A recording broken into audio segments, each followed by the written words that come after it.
Every major American city with elaborate classical architecture experienced catastrophic fires between 1871 and 1906, a pattern too precise to ignore.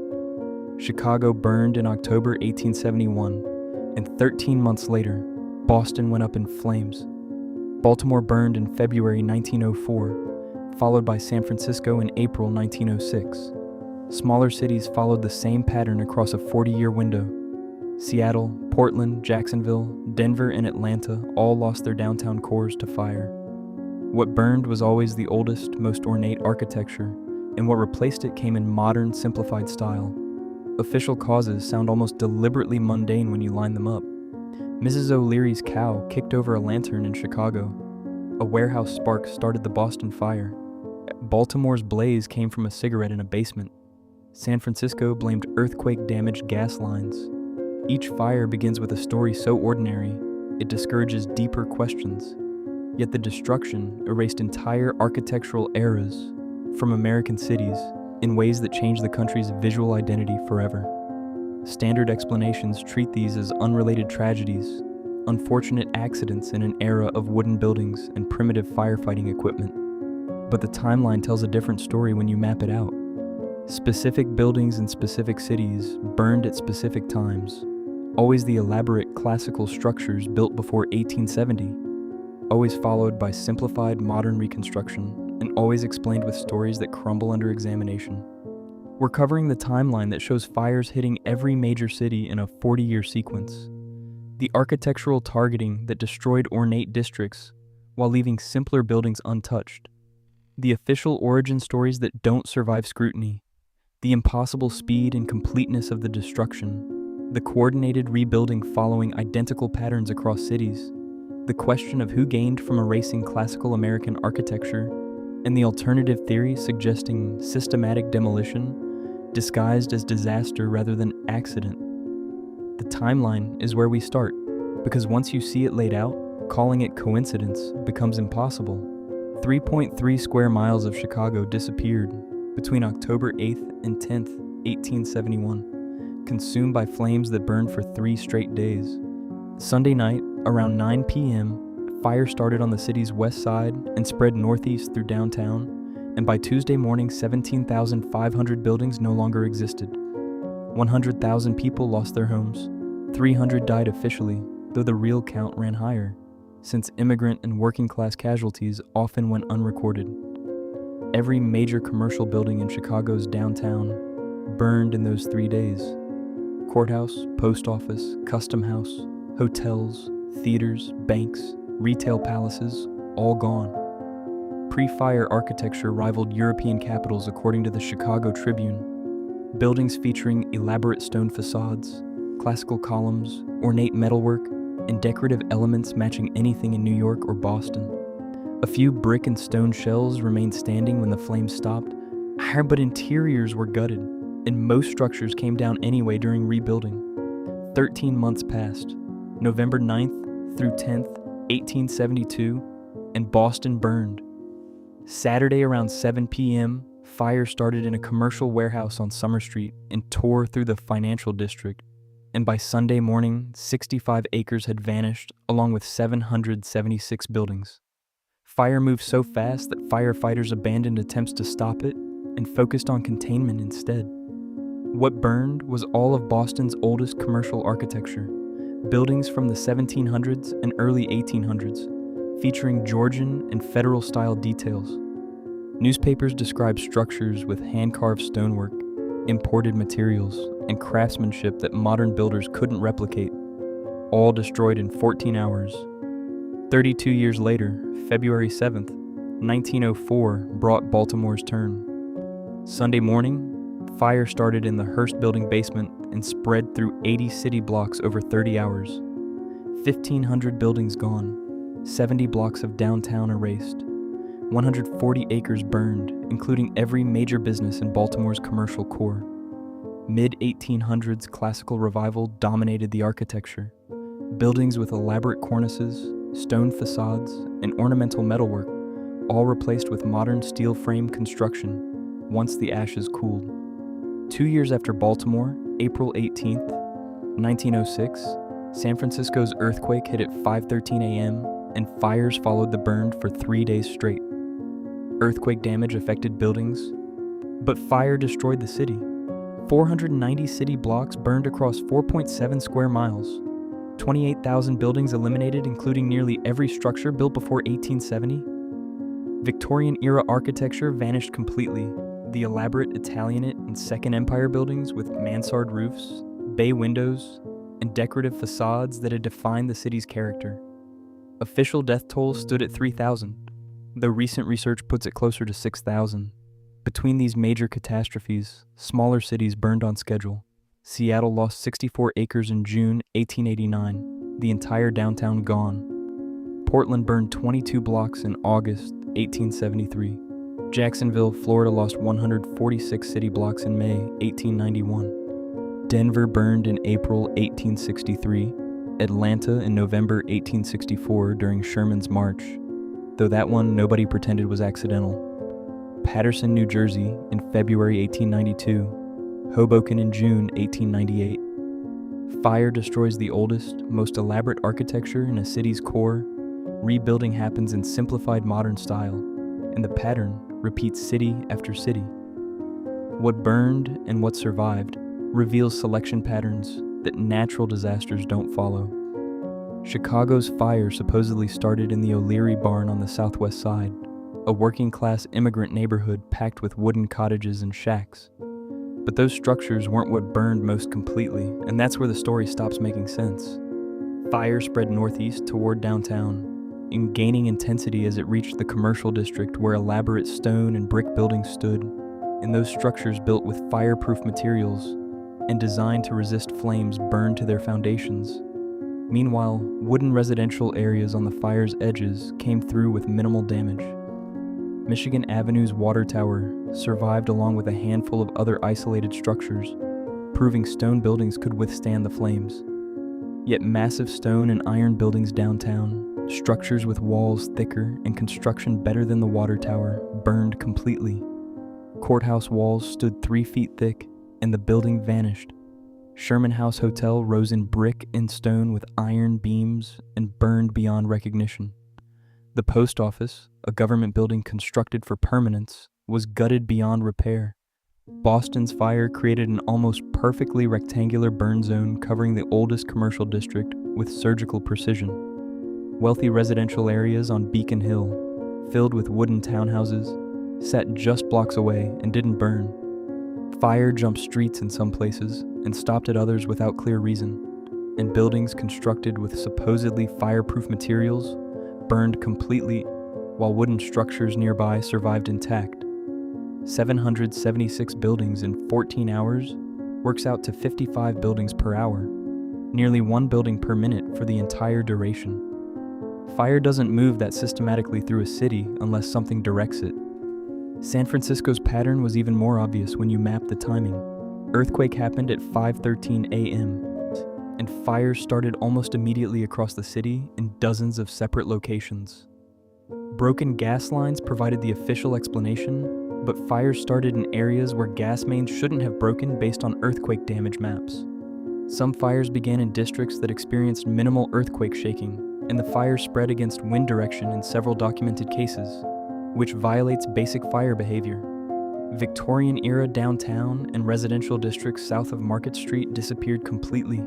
Every elaborate Italianate mansion, every Second Empire commercial building, every structure with classical detailing, gone.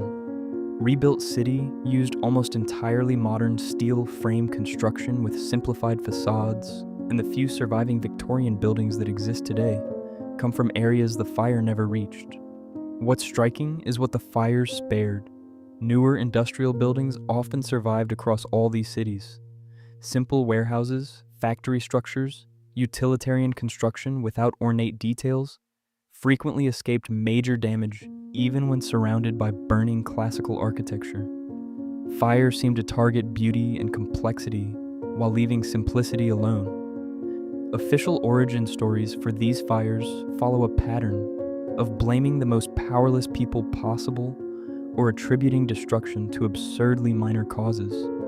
Catherine O'Leary's cow kicking over a lantern in her barn became Chicago's official villain. Chicago Republican ran the story the day after fire started, claiming a cow knocked over a lamp while Mrs. O'Leary milked, and the image stuck. Ignorant Irish immigrant woman, careless with fire, destroys major American city. But here's the problem. Mrs. O'Leary testified under oath that she was in bed when the fire started, not in the barn milking, and the reporter who wrote the original cow story later admitted he fabricated it to create a memorable hook. Chicago City Council officially exonerated Mrs. O'Leary in 1897, 26 years after the fact, acknowledging the story was false. Yet the cow tale persists in popular history because it provides a simple explanation that shuts down deeper questions. What actually started the Chicago fire? Nobody knows. Official report listed the cause as undetermined, and theories included sparks from a nearby factory, embers from a different fire earlier that evening, or deliberate arson. Witnesses reported seeing multiple fires start simultaneously in different parts of the city, meshes which suggest coordination rather than a single accidental ignition. A spark in a commercial warehouse on Summer Street supposedly started Boston's fire. Stored flammable materials explained how fire spread quickly once started, but not how the initial spark occurred, and the official report called it accidental without identifying a specific cause. Some witnesses reported seeing the fire start on the building's roof, not inside where stored materials would ignite first, and roof fires suggest external ignition rather than internal accident. Baltimore blamed a discarded cigarette in the Hearst building basement. Story claims a smoldering cigarette ignited trash or stored materials, starting a fire that spread upward through the building and jumped to neighboring structures. But the fire spread extraordinarily fast, reaching full intensity within 30 minutes and consuming 80 city blocks in 30 hours. Cigarettes start slow, smoldering fires, not explosive conflagrations that move like living things. Baltimore witnesses reported seeing fires start on multiple buildings simultaneously, not spreading from a single source. Fire department records show crews responding to separate fires across downtown within the first hour, and the official report acknowledged multiple simultaneous ignitions but attributed them to embers from the primary fire, even though the timeline doesn't support embers traveling fast enough to start new fires in the reported locations. Broken gas lines following the earthquake provided San Francisco's explanation. This works better than the others because the earthquake gave a plausible mechanism, but examination of the fire pattern shows problems immediately. Fires started in over 50 separate locations within the first hour after the earthquake, many in areas with minimal earthquake damage where gas lines remained intact. The city's fire chief later testified that he believed some fires were started deliberately to allow property owners to claim insurance, since earthquake damage wasn't covered, but fire damage was. Multiple witnesses reported seeing men starting fires intentionally in the hours after the earthquake, and some accounts describe people spreading kerosene or other accelerants. Official investigation dismissed these reports as unreliable testimony from panicked observers, but the sheer number of similar accounts across different areas of the city suggests coordination. Every official story provides a cause that's either unprovable, absurdly minor, or conveniently pins blame on powerless individuals who can't defend themselves. And in every case, the origin explanation discourages investigation into whether the fires were deliberate. Speed and completeness of these fires defied normal fire behavior in ways that should have raised more questions at the time. 3.3 square miles of Chicago vanished in less than 48 hours, over 2,000 acres completely consumed. Fire spreads at different rates depending on fuel, wind, and terrain. But even under ideal conditions, consuming that much area that quickly requires near-perfect conditions maintained for 2 full days. Fire jumped the Chicago River, a natural fire break that should have stopped it. And firefighters tried creating fire breaks by demolishing buildings in the fire's path, but the flames jumped those too. Heat intensity melted iron beams and turned stone into powder, according to witness reports. Buildings exploded into flames rather than catching fire gradually, and the Chicago Tribune reported structures standing 1 minute and completely engulfed the next with no intermediate smoldering phase. Normal fires don't behave that way. They creep and spread gradually and give warning. Boston's fire moved even faster relative to its size. 65 acres in 14 hours means fire consumed 4.6 acres per hour, every hour, for the entire duration without slowing. Fire jumped streets, moved against wind direction in documented cases. Shuren maintained consistent intensity despite firefighters pouring water from every available source, then stopped at Washington Street for no apparent reason. Align witnesses described as almost geometric in its precision. If you believe this channel provides value, hit subscribe. We're building a community that questions official timelines, and every subscriber helps us reach people who've noticed these patterns, but thought they were alone in seeing them. 80 city blocks disappeared in Baltimore over 30 hours, consumed by fire that created its own wind system, documented by meteorologists at the time, with winds reaching 70 miles per hour generated purely by the fire's heat. Fire winds spread burning embers up to a mile ahead of the main fire, starting new blazes faster than firefighters could respond. But fire winds require sustained heat over large areas and don't develop in the first hours of a fire. Baltimore's fire had intense winds within 3 hours of starting, suggesting the fire area was much larger than reported, or multiple fires were burning simultaneously from the beginning. San Francisco's fires burned for 3 days, despite firefighting efforts from every available source, including military units with dynamite trying to create fire breaks. Modern firefighting system installed after previous fires included high-pressure water mains designed specifically for fighting large fires. But the water system failed almost immediately after the earthquake, leaving firefighters helpless. Official explanation blames earthquake damage to water mains, but the earthquake was strongest in areas where water mains remained functional, and weakest in areas where mains supposedly broke. And the failure pattern doesn't match the earthquake damage pattern. Heat generated was intense enough to melt glass, warp steel beams, and reduce brick buildings to powder. Modern fire investigations of the San Francisco disaster concluded heat levels were consistent with accelerants being used. Not just burning building materials, but the official 1906 report didn't test for accelerants and dismissed suggestions of arson as panic-driven rumors. Rebuilding that followed these fires showed coordinated planning that supposedly didn't exist before the fires burned. Chicago's reconstruction happened with remarkable speed that raises questions about preparation.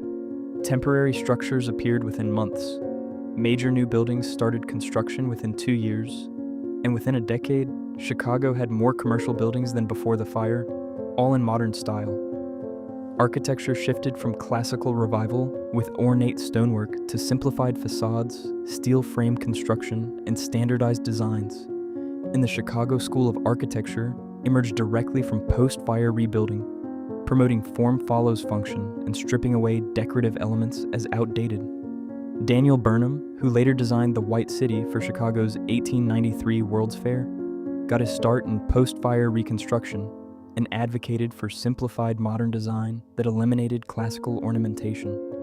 Buildings he designed were deliberately plain compared to pre-fire architecture, yet they were celebrated as progress, and the city's entire architectural character changed in a single generation. Boston's reconstruction followed the same pattern without deviation. Burned District was rebuilt with modern commercial blocks, simplified facades, and standardized construction methods, and the city implemented new building codes requiring fireproof materials and eliminating wooden construction in the commercial core. But these codes also made classical ornamentation prohibitively expensive, since carved stone and decorative metalwork didn't meet the new fireproof standards, and the rebuilt district looked nothing like what it replaced. Baltimore's reconstruction happened even faster than Boston's, with the entire burned district rebuilt in modern style within 2 years. Speed was attributed to property owners wanting to resume business quickly, but that doesn't explain the architectural uniformity where different architects working for different property owners all produce similar simplified designs. Coordination suggests central planning, but no such planning body existed officially. San Francisco's reconstruction erased the Victorian city almost entirely, replacing it with steel frame construction, simplified facades, wide streets, and modern urban planning. Few Victorian buildings that survived the fire were often demolished anyway during reconstruction because they didn't fit the new architectural vision, and the city's board of supervisors pushed for complete modernization, treating the fire as an opportunity to eliminate outdated architecture. Pattern was identical across all these cities. Classical architecture with ornate details replaced by simplified modern construction with minimal decoration. rebuilding happening faster than should have been possible given the scale of destruction, an architectural vision coordinated despite supposedly being executed by hundreds of independent property owners and architects. Who benefited from these fires becomes clear when you follow the money and track the architectural shift. Property owners received insurance payouts, often more than their buildings were worth, and insurance companies went bankrupt in several cases, unable to pay all claims. But major property holders with political connections got paid in full, while small property owners and working-class residents often received nothing. Architects and construction companies made fortunes on reconstruction contracts, and firms that got the biggest contracts were inevitably connected to city political machines. Chicago contractors close to the city council received no-bid contracts worth millions. And in San Francisco, the reconstruction was dominated by a handful of firms with ties to the city's political bosses. Steel manufacturers benefited enormously from the shift away from stone and brick to steel frame construction that created massive demand for structural steel. Andrew Carnegie's steel mills increased production significantly after 1871, and the timing wasn't coincidental since modern architecture required steel frames, and the fires conveniently eliminated competing construction methods. But the biggest beneficiary was the narrative of progress itself. Fires allowed cities to rebrand themselves as modern, forward-thinking, technologically advanced, and the elaborate classical architecture represented old world tradition, European influence, connection to history, while the simplified modern style represented American innovation, practicality, the future. Fires didn't just destroy buildings, they destroyed an architectural language that connected American cities to older civilizations. If the buildings that burned were remnants of Tartarian civilization, or even just American buildings in classical style that suggested greater sophistication than the official timeline allowed, then the fires served a purpose beyond profit by erasing physical evidence of advanced pre-1870 architecture and replacing it with simplified modern construction that fit the approved narrative of progress. The alternative theory explains things the official story can't, and it's worth considering even if it makes you uncomfortable. Fires were deliberate, not random arson by individual criminals, but coordinated demolition disguised as disasters, with targets selected based on architecture, specifically elaborate classical buildings that didn't fit the timeline of American development. Timing was coordinated across cities to avoid obvious patterns while accomplishing the same goal everywhere, and cover stories were designed to prevent investigation by blaming causes too minor to suggest conspiracy. This explains the selective burning where fires hit ornate classical architecture while sparing simpler buildings, because the ornate buildings were the targets and the fires weren't trying to destroy cities, just specific architectural styles. It explains the impossible speed and heat where accelerants used strategically would make fires spread faster and burn hotter than normal building fires. Explosive ignition witnesses described FIT's accelerant use. In sustained high temperatures, fit multiple ignition points, creating overlapping fire zones. It explains the identical rebuilding patterns, where if fires were coordinated, reconstruction was planned before the fires happened.